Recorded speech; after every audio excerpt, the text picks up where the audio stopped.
السلام علیکم ورحمۃ اللہ وبرکاتہ۔ بسم اللہ الحمد للہ والصلاة والسلام علی رسول اللہ ومن تبعہ ووالاہ وبعد۔ محترم ناظرین و سامعین، اسلامی بھائیوں، دوستوں، عزیزوں، ماؤں اور بہنوں، امامت کے مسائل آؤ نبی کی نماز سیکھیں سیریز میں نے اس سے پہلے کچھ بیان کیے اور کچھ آج بیان کروں گا آج کی اس ویڈیو میں۔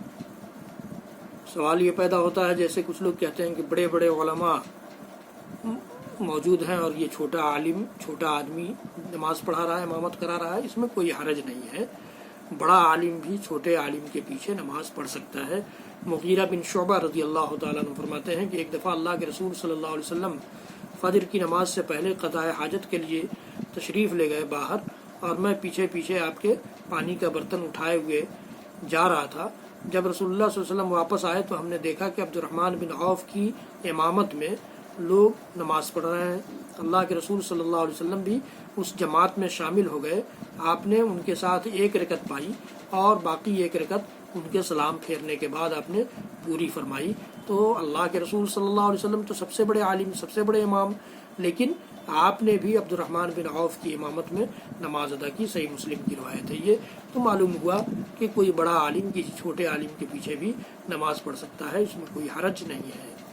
اسی طرح سے کوئی امام پہلے سے کسی مسجد میں مقرر ہے، اس کی جگہ پر اس کی اجازت کے بغیر کوئی نماز نہیں پڑھا سکتا ہے۔ وہ اجازت دے یا وہ کہے، حکم دے، کوئی حرج نہیں ہے، پڑھا سکتا ہے، لیکن کوئی آدمی اس کی اجازت کے بغیر نماز نہیں پڑھ سکتا۔ لا یؤمن الرجل الرجل فی سلطانہ الا باذنہ، کوئی شخص کسی کی حکومت میں یعنی مقرر کردہ جگہ پہ اس کی اجازت کے بغیر ہرگز امامت نہ کرائے۔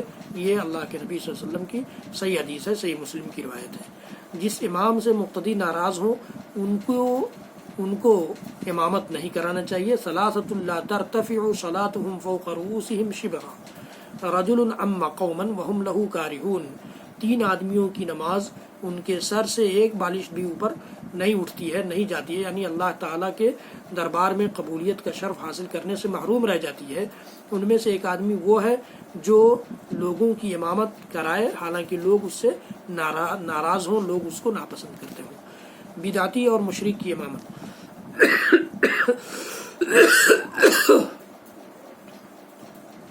مشرک امام کی اقتداء جائز نہیں ہے، اس کے پیچھے نماز نہیں پڑھنا چاہیے، اس لیے کہ اس کے سارے اعمال رائے گاں ہوتے ہیں، برباد ہوتے ہیں، قابل قبول نہیں ہوتے۔ وَلَوْ أَشْرَكُوا لَحَبِطَ عَنْهُمْ مَا كَانُوا يَعْمَلُونَ، اللہ تعالیٰ نے فرمایا کہ اگر انبیاء کا ذکر کرنے کے بعد فرمایا کہ اگر یہ لوگ بھی شرک کرتے تو ان کے تمام اعمال برباد ہو جاتے۔ اسی طرح ایسا بدعتی آدمی جس کی بدعت اسے کفر اور شرک تک پہنچا دے تو اس کے پیچھے بھی نماز نہیں پڑھی جائے گی۔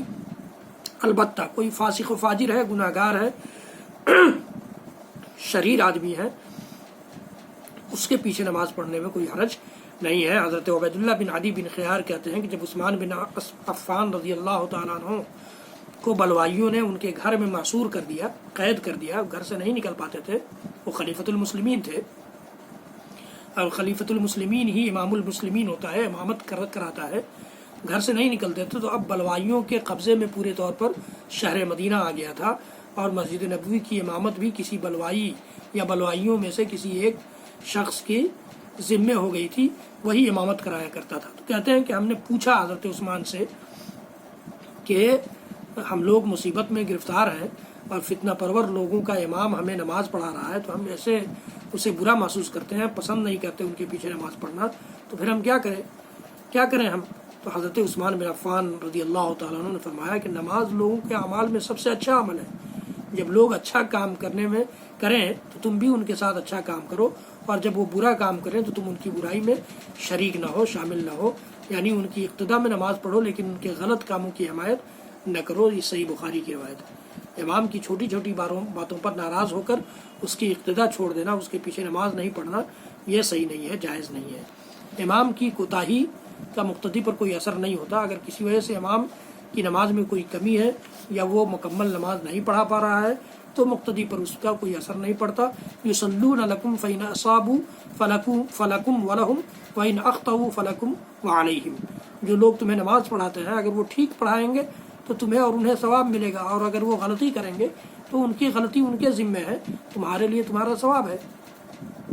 یہ صحیح بخاری کی یہ بھی روایت ہے. تو اس سے پتہ چلا کہ امامت کے مسائل میں امامت کس کے ذمے ہونی چاہیے، کس کے ذمے نہیں ہونی چاہیے، کون سے امام صحیح ہوتا ہے، کون سے امام غلط ہوتا ہے، کس امام کا ہماری نماز پر فرق پڑے گا، کس امام کا فرق نہیں پڑے گا. حضرات گرامی، اس ویڈیو کو زیادہ سے زیادہ لوگوں تک شیئر کیجئے، پہنچائیے، میرے چینل کو سبسکرائب کیجئے، گھنٹی بھی دبائیے، لائک بھی کیجئے، اور دعاؤں میں مجھے شامل بھی رکھیے. آئندہ کی ویڈیو میں امام کے فرائض اور امام کی ذمہ داریاں میں پیش کروں گا آپ کے سامنے. اللہ رب العالمین ہم سب کو کہنے سننے سے زیادہ عمل کی توفیق دے کہ ہم اپنی زندگی کے سارے امور میں اپنے نبی محمد رسول اللہ صلی اللہ تعالی وسلم کی سنتوں کو اور آپ کے احکام کو اختیار کرنے والے بن جائیں. وصلی اللہ تعالی علی نبینا محمد وعلی آلہ وصحبہ وسلم. سبحان ربک رب العزۃ عما یصفون وسلام علی المرسلین والحمد للہ رب العالمین. والسلام علیکم ورحمۃ اللہ وبرکاتہ.